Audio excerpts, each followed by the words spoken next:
This greenhouse allows me to grow food in the snow. It's totally off-grid, and I'm going to show you how you can build one too for less than $300. It's only going to take you a weekend, and you don't even need any power tools. This greenhouse uses passive solar to trap enough heat from the sun to keep the soil from freezing. Now, that doesn't mean that we can grow tropical plants inside, but there's tons of cold hardy crops that can survive the temps that we see inside of this greenhouse. The concept for this greenhouse was based on Elliot Coleman's book, The Winter Harvest Handbook, and I definitely recommend, if you're interested in growing all year long in a cold season climate like mine, grabbing a copy of that book. I know there's no snow on the ground where I am, but I can tell you that I'm in zone 6, and this setup works down to zone 4, or an average winter low temp of minus 20 degrees Fahrenheit. But before we get into all of that, we need to pick a site for our greenhouse. I selected this spot because I was able to orient the greenhouse on an east to west axis. The long edge of the structure is going to receive the maximum amount of sunlight. So paying attention to the location of the sun and orientation of your greenhouse is going to be essential. Just as important as sun is the shade. As you can see, I have a pretty dense tree line behind me, and during the warmer parts of the year, the sun is high enough that that sun is not blocked by the tree line. However, this time of year, I knew that the sun would be lower. In this case, it doesn't matter because the trees are deciduous and they dropped all their leaves, so there's really no shade to block the greenhouse from the sunlight when we need it most. In addition to sun and shade, you need to assess the size of your greenhouse and where something can realistically fit on your property.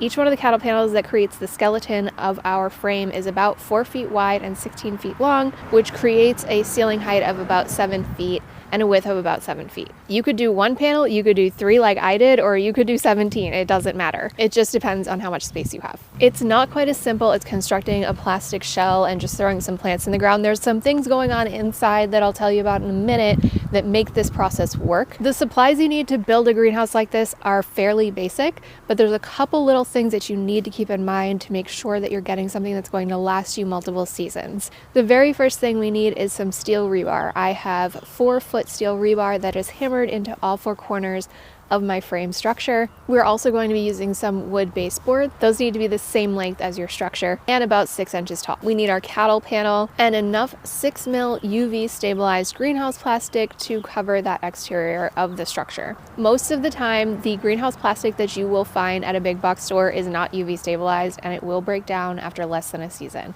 It's very important that you get something UV stabilized and that's thick and durable enough to survive the harsh elements. To attach the greenhouse plastic to the structure, I'm using heavy-duty tarp clips, and to make my zipper door, I use adhesive zippers. Inside, I've got a Bluetooth thermometer so that I can check on the temperature of things from in my house, row cover, and hoops for that row cover. You may also want to supplement with things like compost and wood chips if your soil isn't already prepared for growing in, and you'll also need some heavy-duty zip ties. And all the supplies that I used to build my greenhouse will be linked down below. You can build this structure pretty much completely by yourself, except for the cattle panel piece, which I'll get to in a second. But basically, once you've decided where you're going to put your greenhouse, you just need to stake out those 4 corners with the rebar. Once you have your corner rebar staked out, you're going to want to add a second piece of rebar every 2 to 3 feet. Lean your wood baseboards up against the inside edge of that rebar to kind of create a frame for your cattle panel to sit within. And then we're going to bend the cattle panel. To bend this correctly, it really depends on your positioning. So all you need to do is have one person stand at either end of that cattle panel, lift it straight up to your hip bones, and while that short edge is pressed into your hip bones, walk toward each other until it bows in the middle, creating that U shape that we need to form our roof. Once it's in position inside of the wood layer of your edging, you can just let go and tension will hold it in place. Now, before we go any further, I need to talk to you a little bit about anchoring. One of the most common questions that I get about this is, how does it not blow away? And honestly, I was a little bit afraid of this myself. But the greenhouse is anchored 3 different ways, and the first way we're going to anchor it is by taking some heavy-duty zip ties and connecting that cattle panel we just bent into place to the rebar. So now that our zip ties are anchoring our cattle panel to our rebar,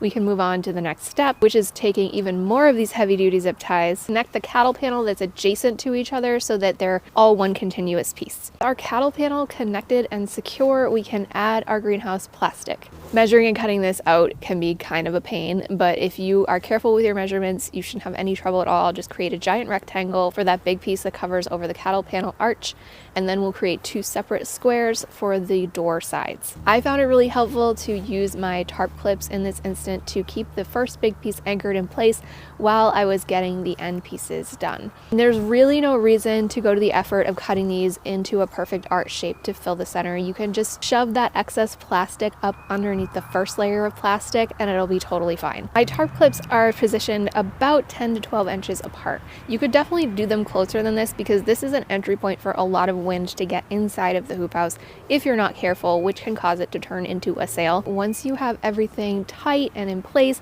you can add your door to one end. The zippers that I used just stick on like a sticker. Pretty much it for the outside of our greenhouse. So let's head inside and I'll show you exactly what makes this system work so well. I'm in the greenhouse right now. It's 45 degrees outside, and inside it's 55 degrees in here. On average, I've noticed that the greenhouse stays about 10 to 20 degrees warmer than the ambient outside temperature, at least in the winter. I'm sure in the summer it would get a lot hotter. But let's talk about exactly how I've kept my soil from freezing. The key is in this double layer method. So on the outside of the structure, we have this 6mm greenhouse plastic. And inside, I have a super lightweight Agribon 19 row cover.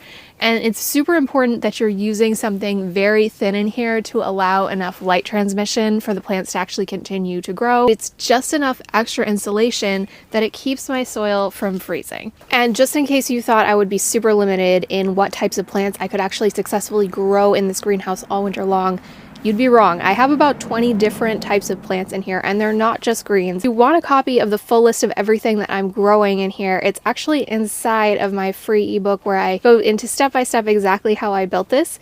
And I'm going to link that down below so that you can grab the download.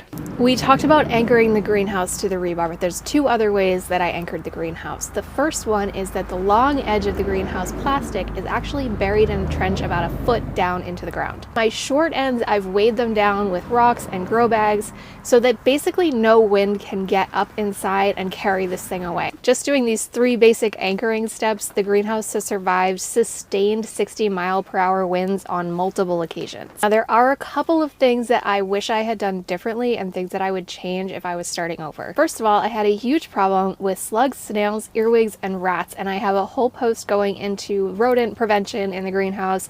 But one of the main things that I could have done to prevent a lot of these issues from happening, especially with the rodents, was to do a perimeter of hardware cloth all around the outside. Structure was always meant to be temporary for me, so it wasn't something that I prioritized, but I definitely recommend going that route if you wanted to keep this long term. The second thing I would have done differently is companion planting. I honestly didn't incorporate any companion planting into the greenhouse at all, and I know that if I had included some herbs that might have repelled those earwig slugs and snails, I might have been better off and not hit so hard by them to begin with. The great thing about this greenhouse is it doesn't matter what time of the year you're watching this, it can be used in any season, in any climate. If you're in a really hot growing zone, instead of the plastic, use shade cloth. And in the summer, even in a colder climate like mine, I can use this to grow tomatoes and eggplants, any heat-loving crops. I could also remove the plastic completely for the summer and use it as a trellis for snap peas or squash. So it's a really versatile structure and one I think is totally worth building no matter where you live in the world or what season it is. I have lots more videos on my channel of exactly how I built this, going through the process from back last year. And don't forget to grab the step-by-step guide that I linked below, because that has everything that I talked about in way more detail so that you can reference it as you're building. Thanks for gardening with me and happy growing.